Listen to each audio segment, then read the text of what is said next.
Libertalia wins to Galecrest. This is a reboot of the game Libertalia, but I have not played the original game, so I'm not going to compare them.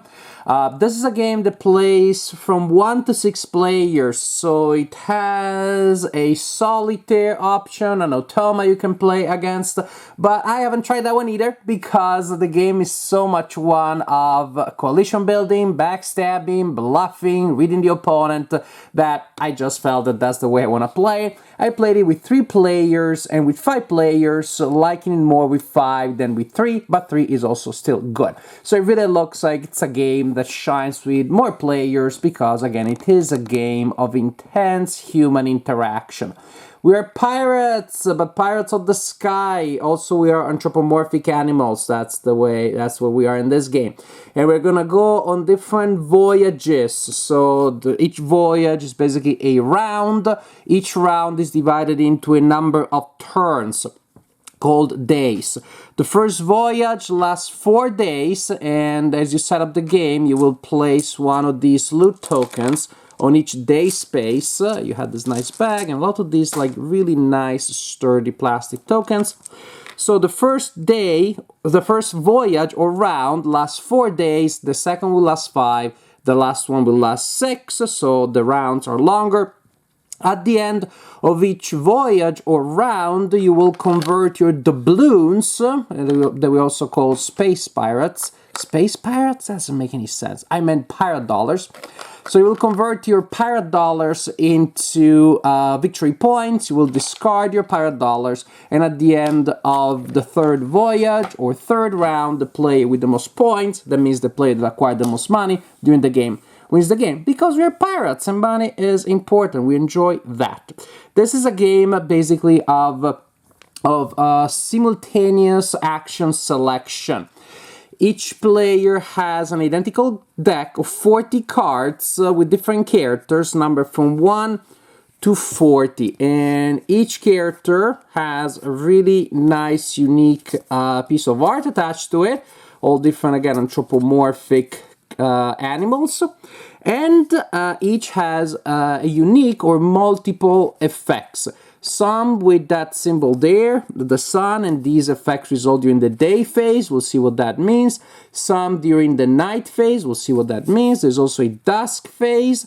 And finally, at the end of the voyage, that is at the end of the last day, at the last turn of a voyage, that is when you trigger the anchor effects. So timing is super important here.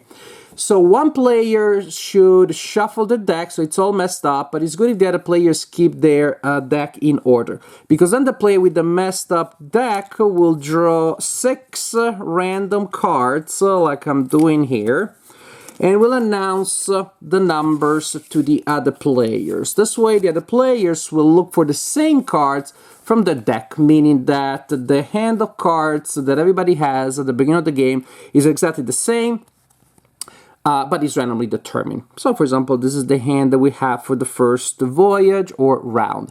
Now, during this first voyage, you will only use 4 of these cards, so 2 will be left in your hand. There may be other game effects that manipulate how many cards you have, but usually you will have cards in your hand at the end of the round. And then second round or second voyage, 6 more are drawn with the same procedure. So first, your hand will increase because you don't discard the ones that you still have at the end of a voyage when you start the next. And also, it diversifies because everybody starts with exactly the same hand, but based on what people play in round 2, people will have 6 cards that are exactly the same, but some are left from the previous round that are different, and even more variety in the third round. And so it's very important to try to keep track of what people have already played and what they may already have in their hand. The main mechanic is simplicity itself. Each player simultaneously select a card from their hand, and then all the cards are revealed, and all the cards are placed here on this section of the board called the island. So there are effects that trigger the characters on the island. That's what they do. And they're placed in numerical order, in ascending order from left to right. So I'm using characters all from the same deck because that's how I'm gonna roll today, but of course this will be one card from each player. And so that would be the way the way they go because they go in ascending numerical order from left to right. Now, if there is a tie, two players say play 33 or 22 or whatever, they will look at this track here, the reputation track, and we use it to break ties. Also, this determines how your position on the reputation track determines how many pirate dollars you get at the beginning of each voyage. Because this is a better advantageous position because you win ties. That's the order in which you win ties. This one wins against that one, or against everybody really. This one wins against these ones, and so on and so forth. So the higher your ability to break in ties, the less money you get, which is a good, it's a trade-off that makes sense. So once we break possible ties, we're gonna have a line of characters here on the island, and then we simply start going from left to right, resolving their effects and doing what they say, resolving that. Then, once we reach the end here, we go the other way around and we resolve the dusk phase. The dusk phase. I'm looking for a character with the dusk. There you go, with the dusk ability. As we go this way, so this time we go from right to left, so resolve any dusk ability. But first, the character on the right, the active player, will get to resolve dusk effects if they have any, and they also get to draw a token from the loot section here. And suppose that I decide I wanna get a hook. And then the next player going during the dusk phase takes this one. And the next player takes this one. And this player here has a dusk effect from their card, which they resolve. And they take this one, which is bad. It loses you points if you still have it at the end of a voyage. But there may be game effects you can trigger and so on and so forth. So the effect of the loot tokens are indicated here. Also, the board is double-sided. There is another side with different effects. Plus, you also have tiles to, again, change what these tokens do for more variety. And as you can see, there are dusk effects. So during the dusk, first you take a token, then you resolve dusk effects from your card and or from your token that you just acquired, if there are any. So that's a really interesting timing mechanic, the days effects. If you get early day effects, then you get late in choosing tokens and triggering dusk effects. Once all dusk effects have been resolved from right to left is the night phase, in which players will activate all night effects in their ship. Once you resolve a dusk effect, the card goes in your personal ship, which is simply your play area next to you. And so all night effects that are there will trigger every night. That is, they'll trigger at the end of every day for the entire voyage. So cards with good night effects, you may want to play them early. This way you get to use them for longer. So day effects, dusk effects and collecting loot tokens, then night effects, and then you start the next day, same way, until you get to the last day of the voyage, and that is when you resolve anchor effects, and such as, for example, that is when the relic token gives you makes you lose $3 if you still have it. That's when the amulet gives you 3 coins. The map gives you coins if you have a set of 2, even better a set of 3, and so on and so forth. And that basically how you play Libertalia Winds of Galecrest. Complete 3 voyages, and at the end, the player that has acquired the most money during the game wins the game. Libertalia Winds of Galecrest. So yes, you can play solitaire, and you know I play games solitaire all the time, but for this one I have no interest in doing so. So I'm really glad that this came out at the end of the pandemic when I'm finally restarting game night and congregating with my adult friends again. Because, well, this would be too convoluted, also a little too mean to play with my kids, but it works perfectly well with, of course, adult gaming friends that know what they're in for. They know where, you know, backstabbing somebody results in friendly banter instead of, well, other kinds of reactions that sometimes younger gamers have. So this is all about the interaction to me. I am not interested in trying the automa because then it can only become about the resources and maybe some push your luck.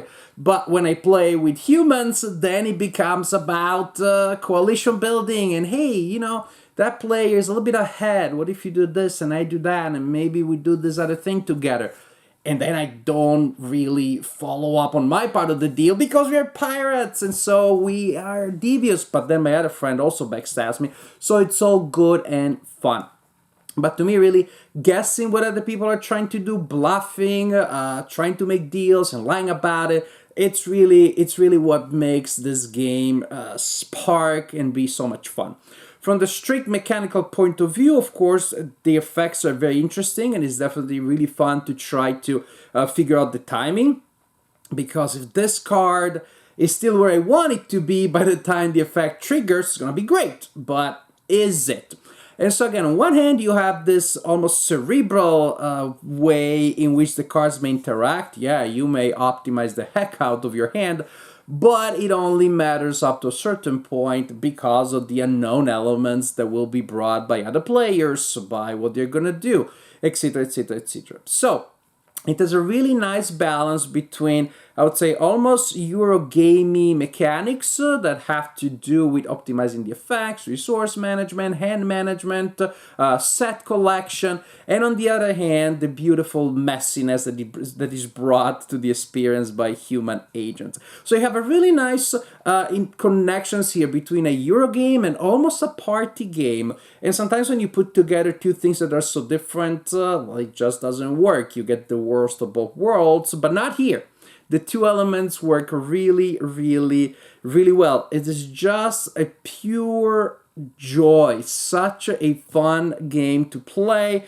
Again, it may feel even more special now at the end of the pandemic because I hadn't had this kind of game experience in a while as opposed to other things. I've been collecting sets and I've been pushing my luck and playing cards and handing and managing hands of cards uninterruptedly, but the idea of all of these other fun interactions hasn't happened in a while. So it's not just a fun game, it's a great game for the specific historical period we are in, finally seeing the end of a pandemic.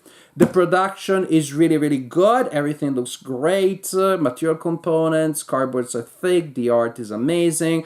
Like we come to expect from Stone Meyer Games. It's a really strong production, nice plastic inserts, everything fits beautifully in the box. So definitely a fun game with a great production and a game that really is a lot of fun to play. Again, I recommend it. I'm gonna recommend it especially as a social game.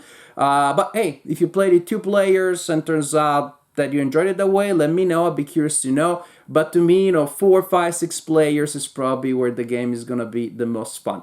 Libertalia wins of Galecrest, a great social game.